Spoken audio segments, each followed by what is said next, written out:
দুশ্চিন্তা এবং ডিপ্রেশন আমাদের জীবনেরই অবিচ্ছেদ্য অঙ্গ।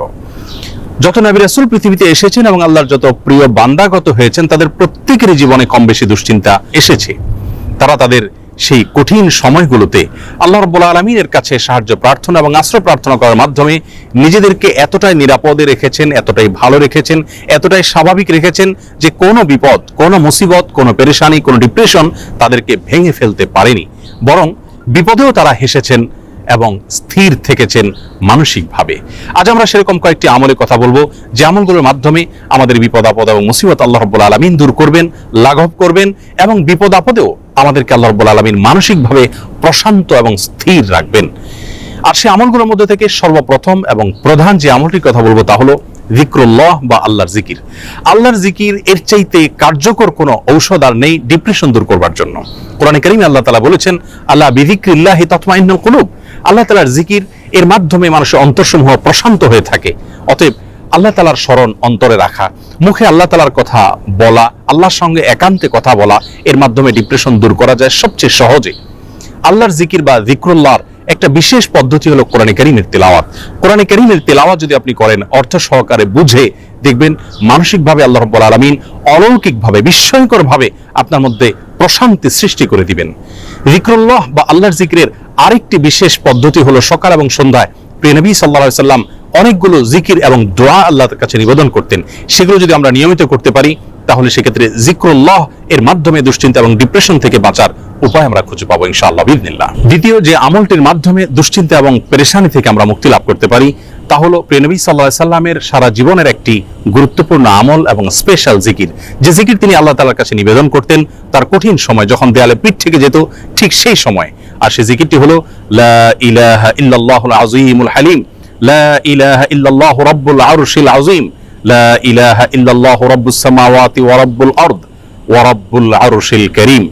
এই জিকিরের মাধ্যমে আল্লাহ রাব্বুল আলামিনের একত্ববাদের স্বীকৃতি, আল্লাহর মাহাত্ম্য বর্ণনা করার মাধ্যমে আমরা দুশ্চিন্তা এবং পেরেশানি থেকে মুক্তি লাভ করতে পারবো ইনশাআল্লাহ বিইذনিল্লাহ।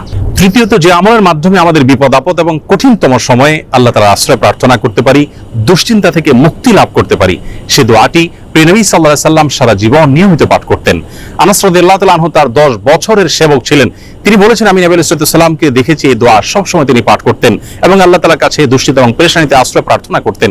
আর সে দোয়াটি হলো আল্লাহুম্মা ইন্নী আউযু বিকা মিনাল হাম্মি ওয়াল হাযান ওয়াল আজজি ওয়াল কাসাল ওয়াল বুখলি ওয়াল জুবন ওয়া যালা'আদ দাইনি ওয়া গালাবাতির রিজাল। দোয়াটির অর্থ হলো আল্লাহুম্মা ইন্নী আউযু বিকা মিনাল হাম্মি ওয়াল হাযান, আল্লাহ আপনার কাছে আমি আশ্রয় প্রার্থনা করি, মুক্তি চাই পেরেশানি, দুশ্চিন্তা এবং ডিপ্রেশন থেকে, এবং ওয়াল আজজি ওয়াল কাসাল, অক্ষমতা এবং অলসতা থেকে এবং কৃপণতা থেকে, ভীরুতা থেকে আপনার কাছে আমি আশ্রয় প্রার্থনা করি, ঋণের যে চাপ প্রেশার আছে সেটি থেকে, এবং মানুষ আমার উপরে যেন চড়াও না হয় সে বিষয়ে আপনার আশ্রয় প্রার্থনা করি। চতুর্থত যে আমলের মাধ্যমে আমরা দুশ্চিন্তা, পেরেশানি এবং জীবনের কঠিন সময় আল্লাহ রাব্বুল আলামিনের স্পেশাল সাহায্য পেতে পারি তা হলো সালাত। সালাত হলো আল্লাহর সঙ্গে সংযোগ স্থাপনের সবচেয়ে সহজ মাধ্যম। প্রিয় নবী সাল্লাল্লাহু আলাইহি সাল্লাম বলেছেন, সহিহ মুসলিমে বর্ণিত হয়েছে, আকরাবু মা ইয়াকুনুল আবদু মির রাব্বিহি ওয়া হুয়া সাজিদ। বান্দা যখন সিজদায় চলে যায় তখন আল্লাহর সবচেয়ে নিকটতম অবস্থানে সে চলে যায়, আল্লাহর সবচেয়ে কাছাকাছি যেতে পারে। এজন্য প্রিয় নবী সাল্লাল্লাহু আলাইহি সাল্লামের সারা জীবনের অভ্যাস ছিল, সূরা আবু দাউদে বর্ণিত হয়েছে, কানা ইযা হাযাবাহু আমরুন ফাযাআ ইলা সালাহ। প্রিয় নবী সাল্লাল্লাহু আলাইহি সাল্লামের জীবনে যখনই কোনো সমস্যা দেখা দিত তিনি সালাত আরম্ভ করতেন। এজন্য দুশ্চিন্তা থেকে মুক্তির জন্য সালাত এটি অতুলনীয় আমল, এর সঙ্গে অন্য কোনটির কোনো তুলনা চলে না। আমরা যখনই কোনো বিপদ দেখা দিবে, কোনো পেরেশানিতে আমরা ভেঙে পড়ার উপক্রম হব, তখনই সাথে সাথে ওযু করে আমরা যদি নিষিদ্ধ সময় না হয় 2 রাকাত সালাতে দাঁড়িয়ে যাব, দীর্ঘ কেরাতে, দীর্ঘ রুকুতে, দীর্ঘ সিজদায় ধীর স্থিরতার সাথে 2 রাকাত সালাত আদায় করে আল্লাহর কাছে হাত তুলে আমরা চোখের পানি ফেলে দিব। সালাতের মধ্যে দুশ্চিন্তা এবং বিপদ থেকে মুক্তি লাভের জন্য যে সালাতটি সবচেয়ে বেশি কার্যকর এবং আমার জীবনে বারবার আমি পরীক্ষা করে দেখেছি যে এর মাধ্যমে আল্লাহ রাব্বুল আলামিন অলৌকিকভাবে, বিস্ময়করভাবে দুশ্চিন্তা থেকে মুক্তি দান করে থাকেন, তা হলো তাহাজ্জুদের সালাত। ভোর রাতে যখন আপনি সবাই ঘুমিয়ে থাকবে তখন উঠে 2 রাকাত সালাতে দাঁড়িয়ে যাবেন ওযু করে এবং দীর্ঘ সময় নিয়ে ধীরস্থিরতার সাথে কায়মন বাক্যে আল্লাহ তাআলার কাছে সালাত নিবেদন করবেন। সালাতের পরে যখন দুহাত তুলে আপনি প্রার্থনা করবেন, ঝরঝর করে চোখের পানি আপনার চলে আসবে, আল্লাহর সঙ্গে একান্তে কথা বলবেন, আপনি নির্ভর ফিল করবেন, দুশ্চিন্তা থেকে মুক্তি লাভ করবেন ইনশাআল্লাহ বিইذনিল্লাহ। অতএব দুশ্চিন্তা থেকে মুক্তি লাভের জন্য এই সালাতের আমলটিকে সবচেয়ে বেশি গুরুত্বের সাথে আমাদের করার চেষ্টা করতে হবে। ৫ নম্বর যে আমলটির মাধ্যমে আমরা বিপদ আপদ এবং কঠিন সময় আল্লাহ তাআলা আশ্রয় প্রার্থনা করতে পারি তা হলো ইস্তেগফার। ইস্তেগফার এমন একটি বিষয় যে কোনো বর্ণনায় বর্ণিত হয়েছে, নবী আলাইহিস সালাম বলেছেন, মান লাজিমাল ইস্তেগফার, যে ব্যক্তি ইস্তেগফারকে নিজের জন্য অবধারিত করে নেয়, অপরিহার্য করে নেয়, নিয়মিত ইস্তেগফার করতেই থাকে, আল্লাহ রাব্বুল আলামিন তার সমস্ত পেরেশানি থেকে মুক্তির পথ তার জন্য সহজ করে দেন এবং বের করে দেন। এবং কোরআনে কারীমে আল্লাহ তাআলা বলেছেন, ওয়া মা কানা আল্লাহু মুআযযিবাহুম ওয়া হুম ইস্তাগফিরুন, যে মানুষেরা ইস্তেগফারের মধ্যে রত থাকে আল্লাহর আযাব তাদের প্রতি আসে না। এজন্য দুশ্চিন্তা, বিপদ আপদ, পেরেশানি, টেনশন, যে কোনো কঠিন সময়ে আমরা বেশি থেকে বেশি ইস্তেগফার করব। এটিও আমার ব্যক্তিগত জীবনে বারবার আমি আমল করে দেখেছি যে কঠিনতম সময়ে আল্লাহ তাআলা অলৌকিকভাবে সাহায্য করেন।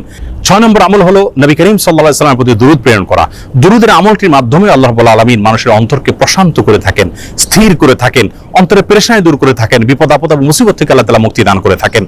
৭ নম্বর এবং সর্বশেষ যে আমলটির কথা বলবো তা হলো সাদাকা, দান সাদকা। সাধ্য অনুযায়ী আমরা যতটুকু করব এর মাধ্যমে আল্লাহ তাআলা আমাদেরকে বিপদ আপদ এবং কঠিন সময়ে সাহায্য করবেন, মুক্তি নসিব করবেন। সর্বশেষ যে কথাটি বলতে চাই প্রিয় দর্শক, বিপদ আপদ এবং মুসিবত আল্লাহ তাআলা কখনো কখনো বান্দাকে দিয়ে থাকেন বান্দার কল্যাণে, যার বিনিময়ে আল্লাহ রাব্বুল আলামিন জান্নাত দিবেন। দুনিয়াতে যদি সারা জীবন আমরা কষ্ট করি, বিপদে থাকি, মুসিবতে থাকি, আর এর বিপরীতে যদি চিরকালের জন্য, অনন্ত অসীম কালের জন্য জান্নাত আমার হয়ে যায়, তাহলে এটা কিন্তু আমার লাভজনক বিনিয়োগ হলো, এটি আমার জন্য কোনো লস বা ক্ষতিকর কোনো কিছু নয়। এজন্য দুশ্চিন্তা বা পেরেশানি যদি কোনো কারণে দূর না হয়, নিশ্চিতভাবে একজন ঈমানদার মনে রাখবেন যে তার মাধ্যমে আল্লাহ রাব্বুল আলামিন তাকে মহা কল্যাণের পথে নিয়ে যাচ্ছেন। আল্লাহ রাব্বুল আলামিন কঠিন সময়গুলোতে আম্বিয়া আলাইহিস সালাতু ওয়াস সালামের মতো সবরে জামিল বা উত্তমভাবে সবর তথা ধৈর্য ধারণ করার তৌফিক নসিব করুন। সকল বিপদ আপদ, সকল দুশ্চিন্তা এবং পেরেশানি থেকে আমাদের সকলকে মুক্তি নসিব করুন। আসসালামু আলাইকুম ওয়া রাহমাতুল্লাহি ওয়া বারাকাতুহু।